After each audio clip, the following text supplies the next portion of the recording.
Hai sobat, sudah pernah dengar kisah Nabi Nuh alaihissalam?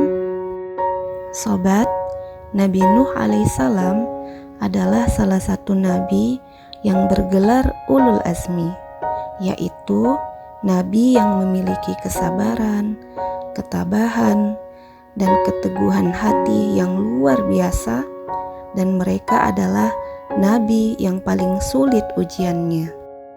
Sobat, pada masa itu adalah awal mula manusia menyembah berhala. Saat itu hidup orang-orang soleh yang begitu dicintai oleh kaumnya. Ketika orang-orang soleh ini meninggal, maka kemudian kaumnya membuat patung mereka untuk mengobati kerinduan mereka dan meletakkannya pada majelis-majelis mereka. Seiring berjalannya waktu, anak cucu dari kaum-kaum tersebut tidak mengetahui bahwa mereka ini orang soleh dan menganggap patung itu sebagai berhala dan menyembah mereka.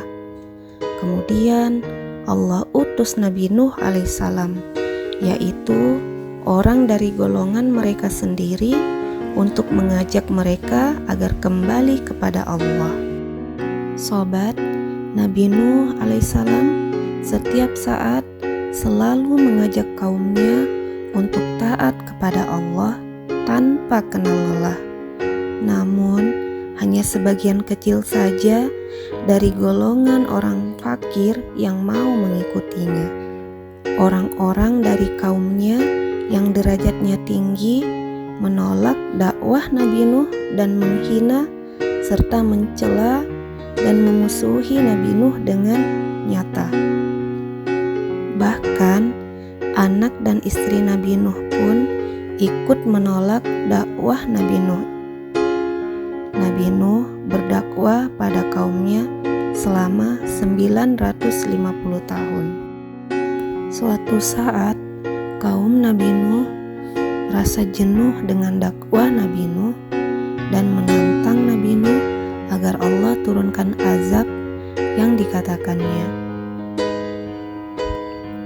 Dengan rasa sedih, Nabi Nuh alaihissalam berdoa kepada Allah, dan Allah perintahkan ia dan pengikutnya membuat sebuah bahtera besar dan memasukkan orang-orang beriman ke dalamnya. Sobat, ketika orang-orang tahu bahwa Nabi Nuh membuat kapal di tengah gurun pasir dan sebabnya adalah untuk selamat dari azab Allah yang akan turun, maka orang-orang tersebut semakin gencar mengejek dan menghina Nabi Nuh. Hingga suatu hari Allah turunkan banjir bandang yang airnya begitu banyak keluar dari dalam bumi dan dari atas langit. Maka Nabi Nuh bersama pengikutnya dan hewan-hewan yang berpasangan masuk ke dalam kapal.